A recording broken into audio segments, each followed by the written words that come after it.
لیے تمام ہی شعبوں میں آپ کا ہونا ضروری ہے۔ تو سیاست کے اندر بھی مسلمانوں کا حصہ ہونا اور سیاست کے اندر مسلمانوں کو آگے بڑھنا یہ انتہائی مسلمانوں کے لیے ضروری ہے۔ آپ تاریخ اٹھا کر دیکھیں، اللہ تعالیٰ نے نبیوں کو بھی حکومت عطا فرمائی، نبیوں کو بھی اللہ تعالیٰ نے بادشاہت عطا فرمائی۔ ذوالقرنین کا واقعہ قرآن مجید میں ملتا ہے، پارہ 16 کے اندر اللہ نے بیان فرمایا کہ جب وہ مشرق کی طرف گئے تو پورے مشرق کو انہوں نے فتح کیا، اور جب مغرب کی طرف گئے تو مغرب کو فتح کیا، اور پھر وہاں کے لوگوں کی مدد کی۔ پھر اس کے بعد ایک طرف کو ہو لیے، وہاں انہوں نے دیکھا دو پہاڑوں کے درمیان ایک قوم آباد ہے، اور یہ قوم ایسی ہے کہ جو باتوں کو سمجھتی نہیں، جو سمجھدار نہیں ہے، اور وہ کیا کہتے ہیں سمجھ میں نہیں آ رہا۔ تو ان قوم والوں نے حضرت ذوالقرنین سے کہا ان یاجوج و ماجوج مفسدون فی الارض فہل نجعل لک خرجا علی ان تجعل بیننا وبینہم سدا۔ یہ قوم کے لوگوں نے ذوالقرنین سے یہ درخواست کی کہ ہمارے علاقے میں یاجوج ماجوج آتے ہیں اور یہ لوگ زمین پر فساد مچاتے ہیں، ہم یہ چاہتے ہیں کہ ان کے شر سے ہم محفوظ رہیں، تو آپ ایسا کریے کہ ایک دیوار ہمارے لیے بنا دیجئے تاکہ وہ ہمارے علاقے میں داخل نہ ہو سکے،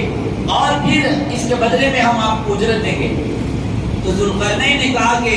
قال ما مکنی فیہ ربی خیر، کہ اللہ تعالیٰ نے جو مجھے عطا کیا ہے یہ بہت زیادہ ہے،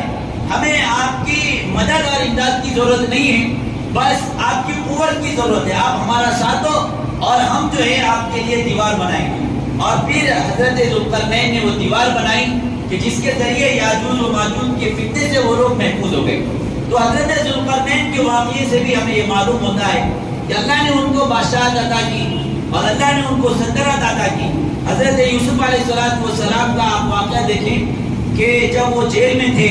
اور بادشاہ نے خواب دیکھا کہ 7 موٹی گائیاں ہیں جو 7 دبلی گائیوں کو کھا جا رہی ہے، تو اس نے اس خواب کی تعبیر معلوم کیا اور حضرت یوسف علیہ السلام نے اس خواب کی تعبیر بتائی، اور اس کے نتیجے میں حضرت یوسف علیہ السلام کو جیل سے باہر لایا گیا، اور بادشاہ نے حضرت یوسف علیہ السلام کو بلایا اور پھر ان سے پوچھا کہ کیا تدبیر ہو کہ علاقے میں قحط سالی نہ ہو۔ اس خواب کی تعبیر حضرت یوسف علیہ السلام نے یہ بتائی تھی کہ 7 سال آئیں گے کہ جس کے اندر خوب فراوانی ہوگی، اور پھر اس کے بعد جو 7 سال آئیں گے اس کے اندر قحط سالی ہو جائے گی۔ تو اب اس قحط سالی سے کیسے بچا جائے، اس بارے میں اس بادشاہ نے، عزیز مصر نے حضرت یوسف علیہ السلام سے بات چیت کی۔ حضرت یوسف علیہ السلام نے اس کا طریقہ بتایا، پھر اس کے بعد حضرت یوسف علیہ السلام نے از خود کہا اجعلنی علی خزائن الارض، کہ تم مجھے وزیر خزانہ بنا دو۔ حضرت یوسف علیہ السلام اپنی طرف سے بادشاہ کے سامنے یہ پیشکش رکھتے ہیں کہ آپ مجھے وزیر خزانہ بنا دیجئے، کیونکہ میں علم رکھتا ہوں، مجھے معلوم ہے، اور مجھے معلوم ہے کہ کس طرح اس قحط سالی سے بچا جائے۔ اس سے یہ معلوم ہوا کہ آدمی کے اندر اگر صلاحیت ہو، آدمی کے اندر اگر اس عہدے کو نبھانے کی اور اس عہدے کو سنبھالنے کی قوت ہو، تو آدمی از خود بھی اس کی درخواست کر سکتا ہے، خواہش رکھ سکتا ہے۔ تو حضرت یوسف علیہ السلام کو پھر جو ہے وزیر خزانہ بنایا دیا جاتا ہے۔ تو اس طرح اللہ تعالیٰ نے ان کو اقتدار عطا فرمایا۔ آپ دیکھیں حضرت داؤد علیہ السلام کو اللہ نے بادشاہت عطا کی، ان کے بیٹے حضرت سلیمان علیہ السلام کو تو اللہ تعالیٰ نے ایسی بادشاہت عطا کی کہ نہ صرف انسان بلکہ چرندوں پرند پر ان کی حکومت تھی، جانوروں پر ان کی حکومت تھی، نہ صرف یہ کہ خشکی بلکہ جو ہے سمندروں میں ان کی حکومت تھی، اور اللہ تعالیٰ نے